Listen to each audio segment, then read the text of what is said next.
राधे राधे दोस्तों। मेरी थोड़ी तबीयत खराब है, इसलिए आवाज़ को अवॉइड कीजिएगा आप लोग। तो हमारी आज की कहानी है वसीयत का झटका। सुनीता उस दिन से सफ़ेद साड़ी में ही दिखती थी। चेहरे पर कोई मेकअप नहीं, बस चुप्पी। पति की मौत को बस 6 महीने हो चुके थे, लेकिन घर में किसी के चेहरे पर उसके लिए दुख नहीं, बस एक इंतज़ार था। आज वकील आने वाला था, वसीयत खुलनी थी। ड्राइंग रूम में सब बैठे थे। सास कमला देवी, बड़ा बेटा दीपक, छोटी बहू नेहा और कोने में चुप बैठी सुनीता। कमला देवी ने तिरछी नजर से देखा।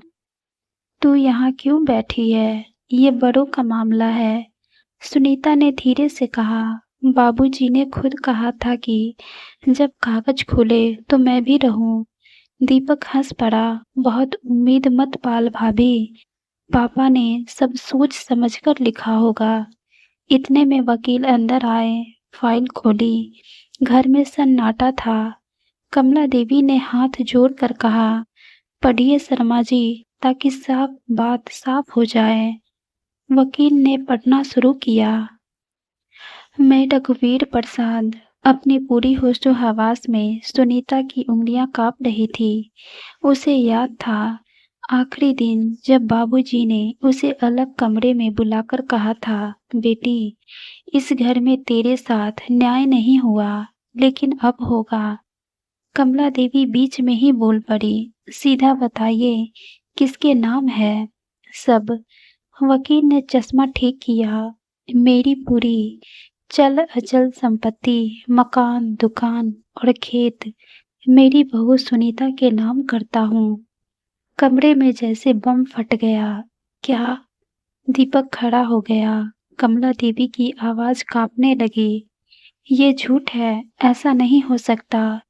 मेरे बेटे को छोड़कर उस पढ़ाई को। सुनीता का चेहरा सफेद पड़ गया। उसने खुद भी ये शब्द पहली बार खुले में सुने थे। दीपक गुस्से से उसके सामने आकर बोला, तूने कुछ किया है, पापा को बहकाया है। सुनीता पहली बार सीधी खड़ी हुई। मैंने कुछ नहीं किया। बाबूजी ने जो सही समझा वही लिखा। कमला देवी ने उंगली दिखाते हुए कहा, आज से इस घर में तेरी असली औकात दिखेगी। कागज से कोई मालिक नहीं बन जाता। सुनीता ने फाइल अपने हाथ में ली। उसकी आंखों में अब डर नहीं था। मालिक मैं बनूं या ना बनूं, लेकिन आज के बाद नौकरानी नहीं रहूंगी। घर का माहौल पल भर में बदल गया था। वकील चुपचाप बैठा था, लेकिन उसने एक और लाइन पढ़ी थी जिसे अभी किसी ने ध्यान से सुना ही नहीं था, और वही लाइन इस घर की नींव को हिला देने वाली थी। वकील ने गला साफ किया। एक बात और है, रघुवीर प्रसाद जी ने लिखा है कि अगर इस फैसले पर किसी ने आपत्ति की या बहू को मानसिक या शारीरिक रूप से परेशान किया, तो सारी संपत्ति सीधे ट्रस्ट के नाम चली जाएगी। कमरे में फिर से सन्नाटा छा गया। कमला देवी का चेहरा उतर गया। मतलब हम अपने ही घर में कुछ बोल भी नहीं सकते? वकील ने सीधा जवाब दिया, कागज में साफ लिखा है, बहू को पूरा अधिकार रहेगा। कोई दखल देगा तो संपत्ति दान मानी जाएगी। दीपक ने सुनीता की तरफ देखा। तूने पहले से सब सेट कर रखा था। पापा के दिमाग में जहर भर दिया था। सुनीता का गला सूख रहा था, लेकिन आवाज साफ थी। मैंने किसी से कुछ नहीं कहा। बाबूजी सब देखते थे कौन क्या करता है। कमला देवी तमतमाकर बोली, देखते थे तो ये भी देखते होंगे कि इस घर का असली वारिस मेरा बेटा है। सुनीता ने पहली बार पलटकर सीधा देखा। जब मेरे पति जिंदा थे तब भी आपने उन्हें कभी मालिक नहीं माना। हर बात में दीपक भैया ही बड़े थे। बाबूजी को शायद वही याद रहा। दीपक का चेहरा लाल हो गया। ज्यादा मत बोलो, अभी भी इस घर में ही रहना है तुम्हें। सुनीता ने फाइल टेबल पर रख दी। रहना है या नहीं, ये मैं तय करूंगी। अब कागज मेरे हाथ में है। नेहा, जो अब तक चुप थी, धीरे से बोली, दीदी, आप तो जानती हैं घर कैसे चलता है, अकेली कैसे संभालेंगी। सुनीता ने उसकी तरफ देखा। जब सब काम मैं ही करती थी, तब किसी ने ये नहीं पूछा कि मैं कैसे संभालती हूँ। कमला देवी ने व्यंगक से कहा, ठीक है, बहुत मालिक बन रही है ना, तो कल से राशन, बिजली, दवा सब तू ही देखना। 1 रुपए की मदद नहीं मिलेगी। सुनीता ने बिना घबराए जवाब दिया, आज तक भी कौन सी मिली थी। वकील उठ खड़ा हुआ, मेरा काम पूरा हुआ। कागज रजिस्टर्ड है, कोई कानूनी दिक्कत नहीं होगी। दरवाजा बंद होते ही दीपक ने कुर्सी पर हाथ पटका। माँ, कुछ करना पड़ेगा, ऐसे कब तक चलेगा, ऐसे कैसे सब उसके नाम। कमला देवी की आंखों में अब गुस्से से ज्यादा डर था। सुनीता चुपचाप अपने कमरे की तरफ बढ़ी। पीछे से आवाज आई, इतनी खुश मत हो, ये घर तुझे चैन से नहीं रहने देगा। वो रुकी नहीं, कमरे में जाकर अलमारी खोली, वही पुरानी डायरी निकाली जिसमें बाबूजी ने आखिरी दिनों में कुछ बातें लिखवाई थी। उसने पन्ना पलटा, उसमें एक और सच दर्ज था, ऐसा सच जो सिर्फ वसीयत नहीं, पूरे परिवार का चेहरा बदल सकता था। और अब सुनीता सोच रही थी, क्या वो सच सबके सामने लाए या चुप रहकर खेल देखती रहे। सुनीता ने डायरी का पन्ना फिर से पढ़ा। हाथ कांप रहे थे, लेकिन आंखें ठंडी हो चुकी थी। उसने साफ लिखा था, दीपक ने पिछले साल दुकान से पैसे में हेरा फेरी की, कर्ज मेरे नाम चढ़ा है। अगर कभी सच सामने लाना पड़े तो बैंक के कागज अलमारी की दूसरी दराज में है।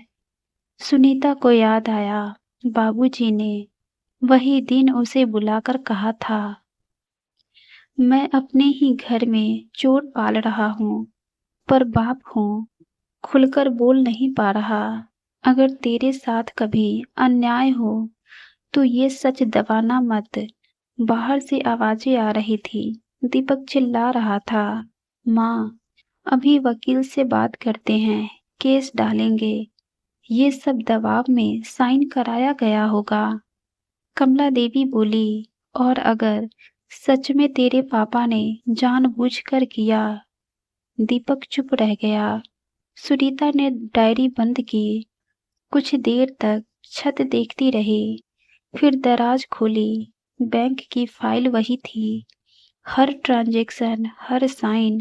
उसी वक्त दरवाजा धड़ाम से खुला। दीपक अंदर आया। क्या ढूंढ रही हो? सुनीता ने फाइल हाथ में पकड़ी ही रखी। सच ढूंढ रही हूँ। वो आगे बढ़ा, बहुत उड़ रही हो आजकल। याद रखो, समाज में नाम हमारा है, लोग तुम पर उंगली उठाएंगे। सुनीता ने पहली बार उसकी आंखों में आंखें डालकर कहा, नाम बचाने की इतनी चिंता थी तो पापा के पैसों में हाथ नहीं डालते। दीपक सन्न रह गया। क्या बकवास कर रही हो? सुनीता ने फाइल उसकी तरफ बढ़ाई। ये बैंक स्टेटमेंट है, ये तुम्हारे साइन, और ये कर्ज जो बाबूजी ने चुपचाप चुकाया। उसका चेहरा उतर गया। इतने में कमला देवी भी दरवाजे पर आ गई। क्या हो रहा है? सुनीता ने शांत आवाज में कहा, माँ जी, वसीयत क्यों बदली? आज समझ में आ गया। बाबूजी को सब पता था। कमला देवी ने फाइल झटके से ली। पन्ने पलटे, उनके हाथ भी कांपने लगे। दीपक, ये सच है। दीपक ने नजरें झुका ली। बिजनेस में नुकसान हुआ था, संभालने के लिए किया, वापस कर देता। सुनीता बीच में बोली, लेकिन किया तो था ना।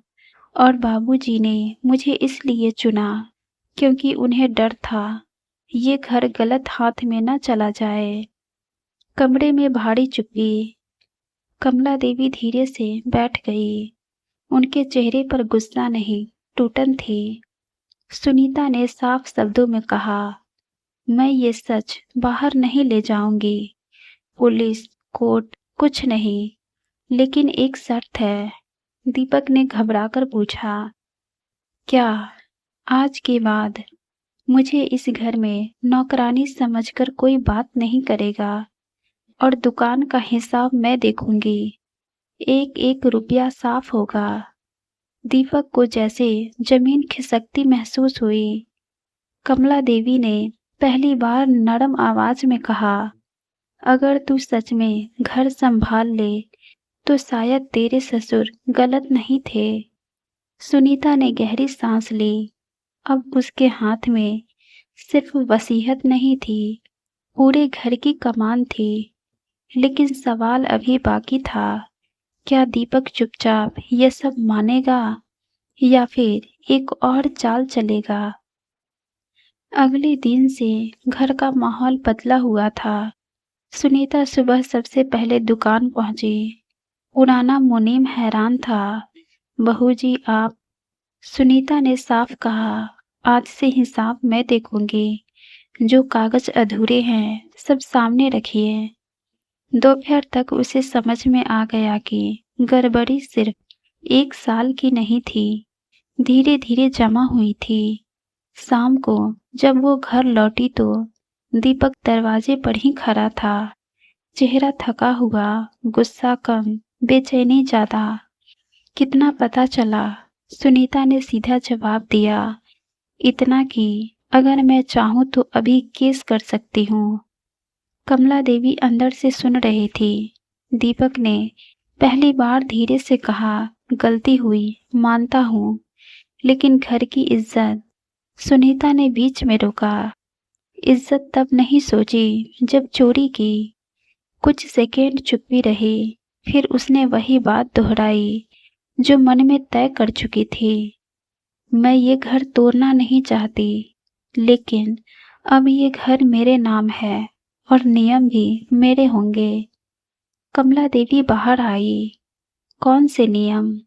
सुनीता ने साफ शब्दों में कहा, पहला, दुकान का हर फैसला लिखित होगा। दूसरा, मुझे ताने देना बंद। और तीसरा, मेरे पति की हिस्सेदारी का समान होगा। नाम मिटाया नहीं जाएगा। दीपक ने सिर झुका लिया। कमला देवी ने कुछ पल बाद कहा, अगर तू सच में सब संभाल ले तो हमें कोई ऐतराज नहीं। सुनीता ने उनकी आंखों में देखा और बोली, संभाल लूंगी, लेकिन डराकर नहीं, बराबरी से। कुछ महीनों बाद दुकान का कर्ज उतरने लगा, हिसाब साफ होने लगा। लोग कहने लगे, रघुवीर प्रसाद की बहू ने काम संभाल लिया। घर में अब आवाजें कम ऊंची होती थी। दीपक पहले की तरह अकड़कर नहीं चलता था। एक शाम कमला देवी ने धीरे से कहा, तेरे ससुर ने जो किया शायद ठीक ही किया। सुनीता ने पहली बार बिना करवाहट के जवाब दिया, उन्होंने मुझे घर दिया था, अब मैं उसे बचा रही हूँ। उस दिन के बाद किसी ने उसे नौकरानी नहीं कहा। वो मालिक बनकर नहीं, जिम्मेदारी लेकर खड़ी हुई और घर पहली बार डर से नहीं, नियम से चला। अगर कहानी दिल को छू गई हो तो लाइक, शेयर और सब्सक्राइब जरूर करें। धन्यवाद।